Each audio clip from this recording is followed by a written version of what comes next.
Hi friends, நான் உங்க Zubaida Jacks கிச்சன்ல இருந்து. இது உங்களுக்கான சேனல் நமது மொழியில்.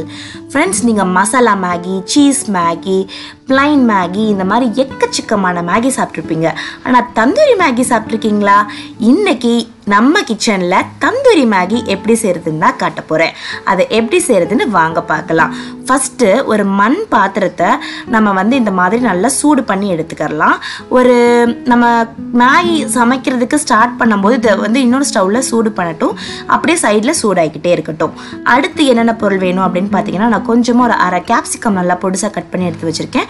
ஒரு அரை வெங்காயம் பொடிசாக கட் பண்ணி எடுத்து வச்சுருக்கேன். கொஞ்சமாக மிளகாய் தூள் எடுத்திருக்கேன். இப்போது இந்த மேகி பேக்கெட் எடுத்திருக்கேன். இது பார்த்தீங்கன்னா இந்த 12 ரூபாய் மேகி வரும் இல்லையா, அந்த அளவுக்கு சைஸ் இது. இதுக்கு ஒரு சின்ன ட்ரீட்மெண்ட் கொடுத்துடலாம்.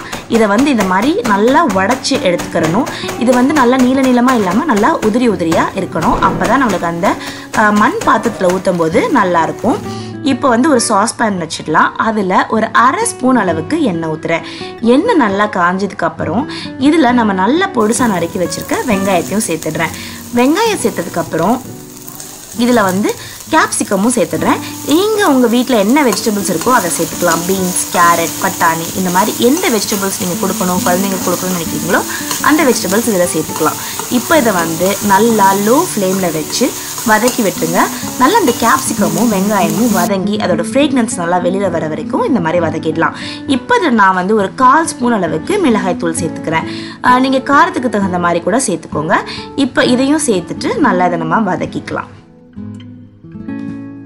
அடுத்து இப்போ அதில் நம்ம தண்ணி ஊற்றிடலாம். இப்போ நீங்கள் நார்மலாக அந்த மேகி வேக வைக்கிறதுக்கு எவ்வளோ தண்ணி ஊற்றுவீங்களோ அதை காட்டி ஒரு அரை கிளாஸ் தண்ணி எக்ஸ்ட்ராவாக நான் ஊற்றிருக்கேன்.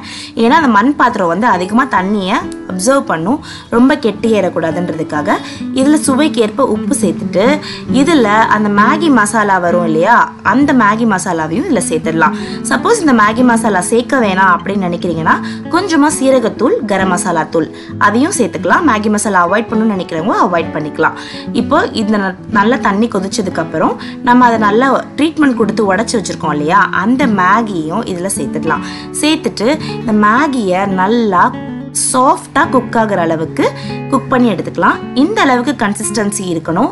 அப்போ தான் நம்ம அந்த மண் பாத்திரத்தில் ஊற்றும் போது கரெக்டான கன்சிஸ்டன்சி நம்மளுக்கு வெளியில் வரும். இந்த மேகி நான் தந்தூரி மேகி வீட்டில் செஞ்சு கொடுக்கும்போது நீ ஏதோ ஒன்று டிஃப்ரெண்ட்டாக செஞ்சுருக்கேன்னு எங்கள் வீட்டில் எல்லாருமே கேட்டாங்க. ஸோ இந்த ரெசிபியை உங்களோடையும் ஷேர் பண்ணிக்கலாம் அப்படின்னு சொல்லிட்டு தான் இப்போ ஒரு பிளேட்டை கீழே வச்சுட்டு அதுக்கு மேலே நல்லா சுட சுட இருக்க மண் பாத்திரத்தில் இந்த தந்தூரி மேகி இதில் ஊற்றும் போது பாருங்கள் எவ்வளோ தூரத்துக்கு சூப்பராக அப்படியே சிசில் ஆகுதுன்னு. இந்த மேகிக்குள்ளே அப்படியே அந்த மண் பாத்திரத்தில் இருக்க அந்த மண் ஸ்மெல்லு, அதே மாதிரி இந்த தந்தூரோட ஸ்மெல் எல்லாமே அப்படியே சூப்பராக வந்துடும். இந்த மாதிரி சூப்பரான தந்தூரி மேகியை நீங்களும் சுட சுட உங்கள் வீட்டில் கொடுங்க. எங்கள் வீட்டில் அம்மாவும் என் ஃப்ரெண்டும் வந்திருந்தாங்க.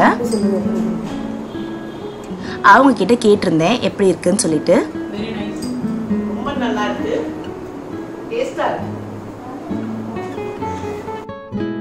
ஸோ எங்கள் வீட்டில் சூப்பராக இருக்குது, டேஸ்டியாக இருக்குது அப்படின்னு சொல்லிட்டாங்க. இதே மாதிரி நீங்களும் உங்கள் வீட்டில் தந்தூரி மேகி டிஃப்ரெண்ட்டாக செஞ்சு கொடுத்து அசத்துங்க.